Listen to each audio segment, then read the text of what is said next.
السلام علیکم ورحمۃ اللہ وبرکاتہ۔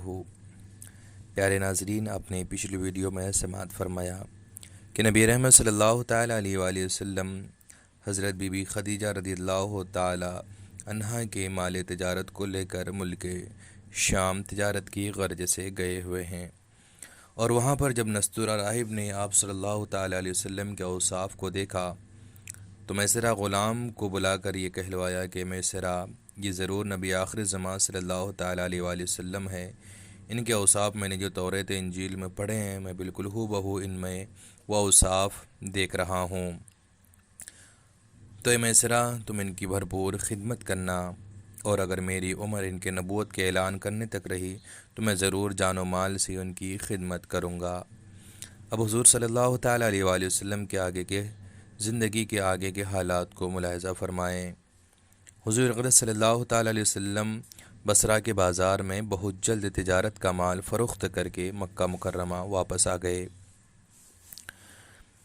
واپسی میں جب آپ صلی اللہ تعالیٰ علیہ وسلم کا قافلہ شہر مکہ میں داخل ہونے لگا تو حضرت بی بی خدیجہ رضی اللہ تعالیٰ عنہا ایک بالا خانے پر بیٹھی ہوئی قافلے کی آمد کا منظر دیکھ رہی تھی۔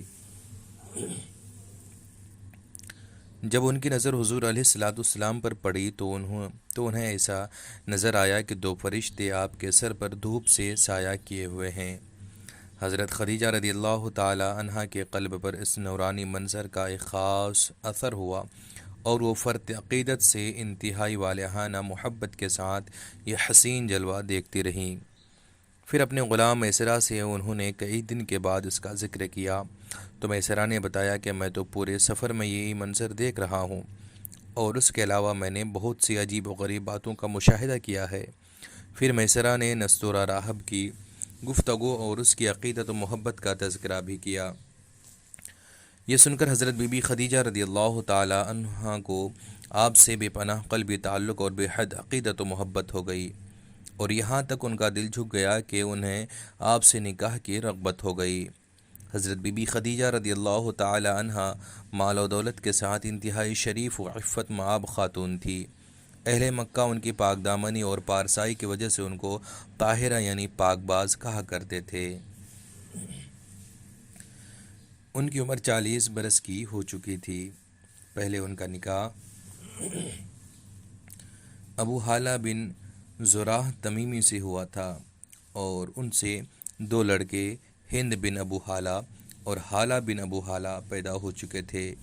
پھر ابو حالہ کے انتقال کے بعد حضرت خدیجہ رضی اللہ تعالی عنہا نے دوسرا نکاح عتیق بن عابد مخزومی سے کیا۔ ان سے بھی دو اولاد ہوئی، ایک لڑکا عبداللہ بن عتیق اور ایک لڑکی ہند بن عتیق۔ حضرت خدیجہ کے دوسرے شوہر عتیق کا بھی انتقال ہو چکا تھا۔ بڑے بڑے سرداران قریش ان کے ساتھ عقد نکاح کی خواہش مند تھے، لیکن انہوں نے سب کے پیغاموں کو ٹھکرا دیا، مگر حضور اقدس صلی اللہ تعالیٰ علیہ وآلہ وسلم کے پیغمبرانہ اخلاق و عادات کو دیکھ کر اور آپ کے حیرت انگیز حالات کو سن کر یہاں تک ان کا دل آپ کی طرف مائل ہو گیا کہ خود بخود ان کے قلب میں آپ سے نکاح کی رغبت پیدا ہو گئی۔ کہاں تو بڑے بڑے مالداروں اور شہر مکہ کے سرداروں کے پیغاموں کو رد کر چکی تھی، اور یہ طے کر چکی تھی کہ اب 40 برس کی عمر میں تیسرا نکاح نہیں کروں گی، اور کہاں خود ہی حضور علیہ الصلوۃ والسلام کی پھوپھی حضرت صفیہ کو بلایا، جو ان کے بھائی عوام بن خولید کی بیوی تھی۔ ان سے حضور صلی اللہ تعالیٰ علیہ وآلہ وسلم کی کچھ ذاتی حالات کے بارے میں مزید معلومات حاصل کی۔ پھر نفیسہ بنت امیہ کے ذریعے خود ہی حضور صلی اللہ تعالیٰ علیہ وآلہ وسلم کے پاس نکاح کا پیغام بھیجا۔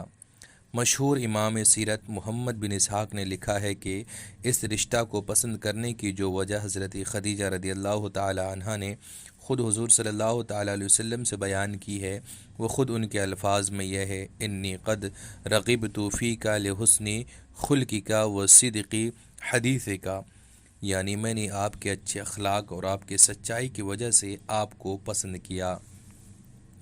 حضور صلی اللہ تعالیٰ علیہ وسلم نے اس رشتہ کو اپنے چچا ابو طالب اور خاندان کے دوسرے بڑے بوڑھوں کے سامنے پیش فرمایا۔ بھلا حضرت خدیجہ جیسی پاک دامن شریف عقل اور مالدار عورت سے شادی کرنے کو کون نہ کہتا۔ سارے خاندان والوں نے نہایت خوشی کے ساتھ اس رشتے کو منظور کر لیا، اور نکاح کی تاریخ مقرر ہوئی اور حضور صلی اللہ تعالیٰ علیہ وآلہ وسلم حضرت حمزہ اور ابو طالب وغیرہ اپنے چچاؤں اور خاندان کے دوسرے افراد اور شرفائے بنو ہاشم اور سرداران مضر کو اپنی بارات میں لے کر حضرت بی بی خدیجہ رضی اللہ تعالی عنہا کے مکان پر تشریف لے گئے اور نکاح ہوا۔ اس نکاح کے وقت ابو طالب نے نہایت ہی فصیح و بلیغ خطبہ پڑھا۔ اس خطبے سے بہت اچھی طرح اس بات کا اندازہ ہو جاتا ہے کہ اعلان نبوت سے پہلے آپ کے خاندانی بڑے بوڑھوں کا آپ کے متعلق کیسا خیال تھا اور آپ کے اخلاق و عادات نے ان لوگوں پر کیسا اثر ڈالا۔ ابو طالب کے اس خطبے کا ترجمہ یہ ہے جو کہ انشاءاللہ اگلی ویڈیو میں آئے گا۔ لہٰذا آپ سے گزارش ہے کہ نبی رحمت صلی اللہ تعالیٰ علیہ وسلم کی سیرت پاک کو جاننے کے لیے اس چینل کو سبسکرائب کریں۔